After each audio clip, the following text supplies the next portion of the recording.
Hi అండి. నేను మీ వరలక్ష్మిని. Varalakshmi kitchen స్వాగతం. అందరూ బాగున్నారా?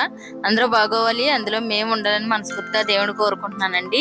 ఈరోజు పల్లీలు సుజీ రవ్వ అంటారండి, బొంబాయి రవ్వ కూడా అంటారు, అది బెల్లం వేసి స్వీట్ చేశానండి. టేస్ట్ అయితే మాత్రం చాలా బాగా వచ్చింది. అది ఎలా తయారు చేసుకుందామో ప్రాసెస్లోకి వెళ్ళిపోదాం రండి. ఈరోజు మనము పల్లీలు బొంబాయి రవ్వ అంటారు కదండి, బొంబాయి రవ్వ అంటారు, సూజీ రవ్వ అంటారు. దీంతో మనం ఇప్పుడు స్వీట్ చేసుకుందామండి. దానికి కావాల్సినవి ఒక కప్పు బొంబాయి రవ్వ తీసుకున్నాను, ఒక కప్పు బెల్లం తీసుకున్నాను, ఒక కప్పు పల్లీలు తీసుకున్నాను. ఇప్పుడు ఈ పల్లీలు ఈ బొంబాయి రవ్వ మనం వేపాలండి, వేపుకుందాం రండి. ఇంకోండి కళాయి పొయ్యి మీద పెట్టాను కదా, వేడెక్కింది. పల్లీలు వేస్తున్నానండి. ఈ పల్లీలు కొంచెం దోరగా వేపుకోవాలి, మనము వేపుకుందామండి. సిమ్లో పెట్టుకుని వేపుకోవాలండి. పల్లీలు ఆయిల్ పెడితే మాడిపోతాయి, సరి ఏగవు, పచ్చివాసన వస్తుంది స్వీట్ మళ్ళీ. అందుకని సిమ్లో పెట్టే వేపాలి. ఇంకోండి పల్లీలు వేగిపోయినాయి కదా, మనం ఇప్పుడు ఈ ప్లేట్లో చల్లారి పెట్టేసుకున్నామండి. ఇంకోండి ప్లేట్లో వేసేస్తున్నాను, కొంచెం చల్లారాలి. ఇప్పుడు మనం అదే కళాయిలో ఈ రవ్వ కూడా వేపుకోవాలండి. కొంచెం పచ్చివాసన పోయే వరకు రవ్వ కూడా వేపుకోవాలి. సిమ్లోనే పెట్టే ఆపాలండి. రవ్వ కూడా కొంచెం పచ్చివాసన పోతే చాలు, మరీ దోరగా ఏగవసరం లేదు. చూడండి ఈ రవ్వ కూడా ఒక 5 నిమిషాలు వేపుకుంటే చాలండి. ఇంక తీసేస్తున్నాను, వేగిపోయింది. కొంచెం పచ్చివాసన పోవాలంటే ఇప్పుడు ఇది కూడా మనం ప్లేట్లో పోసి చల్లారి పెట్టుకుందామండి. ఇంకోండి ఇప్పుడు మళ్ళీ మనం బెల్లం పాకం పట్టుకుందాము. పాకం అంటే ఏం అవసరం లేదండి, కొంచెం బెల్లం కరిగితే చాలు. కప్పు బెల్లం వేసుకున్నాం కదా, హాఫ్ కప్పు వాటర్ వేసుకోవాలండి. వాటర్ కూడా వేసేస్తున్నాను నేను. ఈ బెల్లం కొంచెం కరిగిలాగా పాకం పడితే చాలండి. పాకం ఎలాంటి పాకం కూడా అవసరం లేదు దీనికి.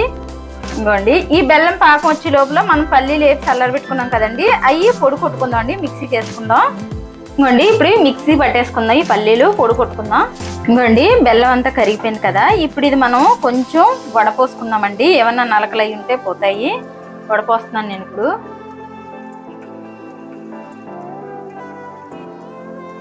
ఇంకోండి వడపోసేసుకున్నాం కదా, ఖచ్చితంగా బెల్లం అయితే వడకట్టుకోవాలండి. ఎందుకంటే ఇసుకని ఏమన్నా నలకలు అయి ఉంటాయని వడపోసాము. ఇప్పుడు ఇది వడపోసాం కదా, ఇలా ఒక పొంగు వచ్చాక ఇప్పుడు మనం పల్లీలు మిక్సీ పట్టుకున్నాం కదండి, అది వేసేసుకోవాలి. నేను పొట్టు అది తీయలేదండి, పొట్టు అది తీయవలసిన అవసరం అయితే లేదు ఇందులో. చూడండి ఎంత కొంచెం బరకగా ఉంటే చాలా బాగుంటుందండి. మరి మెత్తగా చేసేసుకోకుండా కొంచెం పొడి పొడిగా ఉండేలా పట్టుకోండి, చాలా బాగుంటుంది. ఇంకోండి ఇలా పొంగు వస్తుంది కదా, ఇప్పుడు మనం మిక్సీ పట్టుకున్న పల్లీల పొడి వేసేస్తున్నానండి. వేస్తా ఇలా కలుపుకోవాలి, ఉండలు కట్టకుండా ఉంటుంది. వేస్తే ఇలా కలుపుకోవాలి.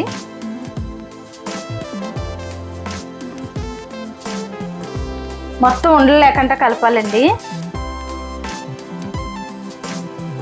ఇది బాగా దగ్గర పడాలండి. కొంచెం దగ్గర పడాక ఒక స్పూన్ నెయ్యి వేసుకోవాలి.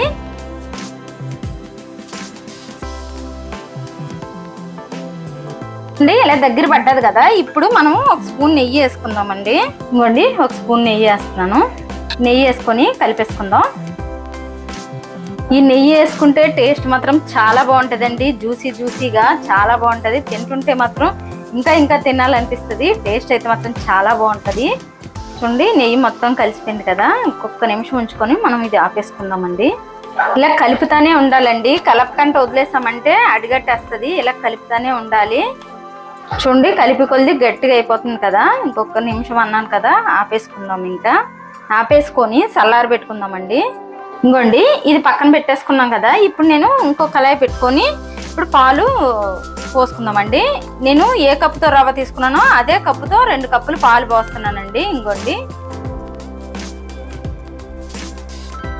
2 కప్పులు పాలు పోస్తున్నాను. ఇంకోండి రవ్వ కూడా చల్లారిపోయింది. ఇది కొంచెం మనము మిక్సీ పట్టుకుందామండి. మిక్సీ జార్లో వేస్తున్నాను, మనం పల్లీలు పట్టుకున్న జార్లోనే వేస్తున్నానండి నేను. ఇప్పుడు ఇది మిక్సీ పట్టేస్తాను. ఇంకోండి పాలు ఒక పొంగు వచ్చాయి కదా, ఇప్పుడు మనము ఇంకోండి మిక్సీ పట్టాను కదా, ఈ రవ్వని మనం ఇందులో వేసుకుంటా కలుపుకుందామండి. కొంచెం వేస్తా కలపాలి, ఉండలు కట్టకుండా ఉంటుంది.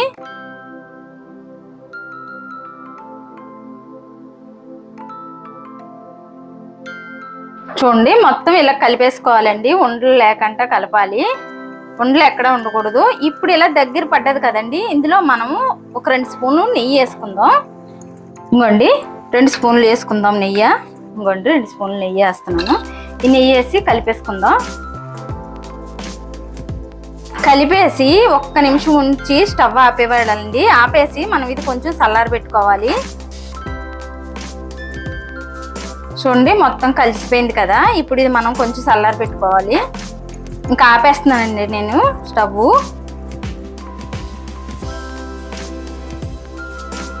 ఆపేసి ఇలా కలిపేసుకొని ఒక 2 నిమిషాలు మనము చల్లారి పెట్టుకోవాలండి.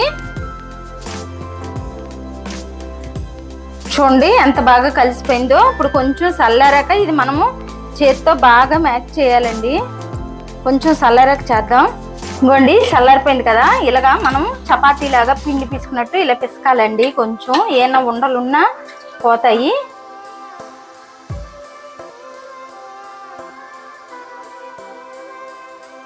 ఇంకోండి ఇలాగా చపాతీ ముద్దలా కలిపేసుకున్నాం కదా. ఇప్పుడు ఇది పక్కన పెట్టేద్దాం. మనము పక్కన పెట్టేసి ఆ పల్లీలు కూడా కొంచెం ఇలాగా ఉండలా చేసుకోవాలండి. ఇంకోండి కొంచెం ఆయిల్ ఇలా పూసుకొని ఇలా కొంచెం కొంచెం తీసుకొని చూడండి. ఇంకోండి ఇలా చేసుకోవాలి. ఇలా చేసుకొని ఇప్పుడు మనం చపాతీ ఇలా చేస్తాం కదా, అందులో పెట్టాలండి ఇది. ఇప్పుడు ఇది పక్కన పెడుతున్నాను నేను.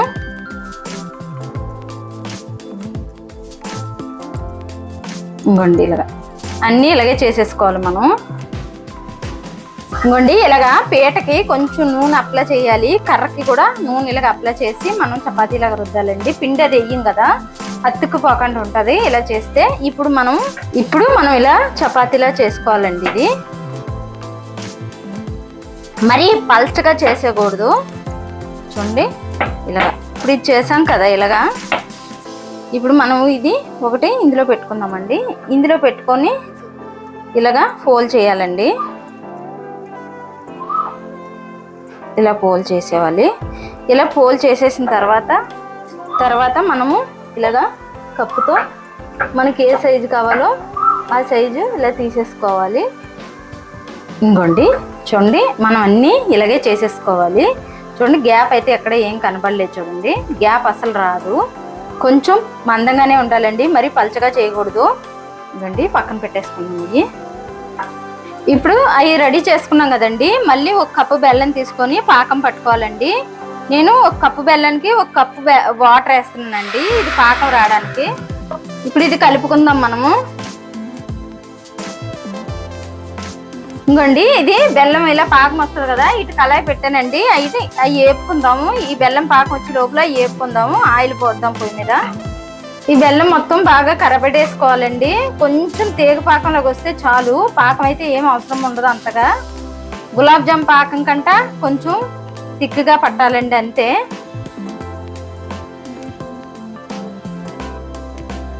కావాలండి 2 నిమిషాలు అయితే అయిపోతుంది పాకం కూడా. ఇవ్వండి కళాయి పెట్టి నూనె పోసి పెట్టాను. నూనె వేడెక్కుతుందండి. ఈ నూనె వేడెక్కి లోపల ఇది పాకం వచ్చిందని చూసుకుందాం. కొంచెం తెగపాకం రావాలండి, ఇంకా రాలేదు పాకం. ఇలా అంటే ఇలా అంటుకొని రావాలి, రావట్లేదండి. ఇంకా ఒక 2 నిమిషాలు అయితే వస్తుంది. ఇంకోండి నూనె వేడెక్కింది, వేస్తున్నాను.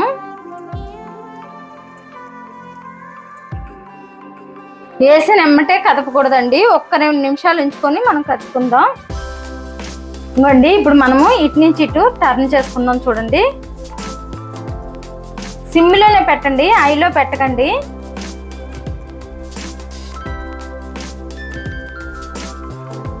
ఇంకోండి పాకం అయితే వచ్చేసింది. ఇలా ఇంత జిగురు వస్తే చాలండి, మరి చిక్కగా అయితే అది పీల్చదు స్వీటు. చాలు, ఇంక ఇది నేను స్టవ్ ఆపేస్తున్నాను. చూడండి కొంచెం ఇంకా కలర్ చేంజ్ అయ్యాక మనం తీసేసుకోవాలి. ఇంకోండి ఈ కలర్ వచ్చాయి కదా, ఇప్పుడు మనం ఇవి తీసేసుకొని ప్లేట్లో పెట్టుకుందాము. కొంచెం ఆవిరి పోయిన తర్వాత మనం పాకంలో వేసుకోవాలండి. ఇంకోండి అన్నీ ఇలాగే తీసేసుకోవాలి మనము. ఇప్పుడు ఉన్నాయి కూడా మనం అలాగే వేసేసుకోవాలండి. ఇప్పుడు ఈ పాకంలో ఇంకోండి తీసి 2 నిమిషాలు అయింది కదా, ఇలా పాకంలో వేసుకొని మనము ఎక్కువసేపు ఉంచకూడదండి, 1 నిమిషం పాటు ఉంచుకొని తీసేసుకోవాలి. ఇంకోండి చూడండి 3 వేసేస్తున్నాను. అవి ఏగి లోపల ఈ పాకంలో ఉంచుదామండి. తర్వాత మనం ప్లేట్లో తీసుకొని మళ్ళీ అవి వేసుకుందాం. వేసిన తర్వాత అటు ఇటు టర్న్ చేసేవాళ్ళండి పాకంలో. చూడండి వేసాం కదా, టర్న్ చేశాను. 1 నిమిషం పాటు ఉంచుకుందాము. ఇంకోండి ఇంక ఇప్పుడు మనము ప్లేట్లో తీసేసేసుకుందాము.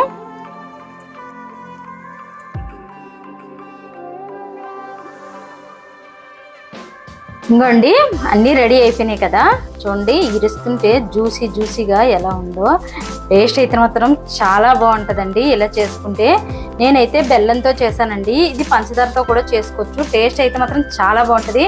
హెల్దీ అయిన ఫుడ్ అండి పిల్లలకు కూడా, ఎందుకంటే బెల్లము పల్లీలు ప్రోటీన్ ఉంటుంది కాబట్టి చాలా మంచిది హెల్త్కి కూడా. ఇలా చేసుకుంటే మాత్రం చాలా బాగుంటుంది. బెల్లంతోనే చేయొచ్చు, పంచదారతోనే చేయొచ్చు.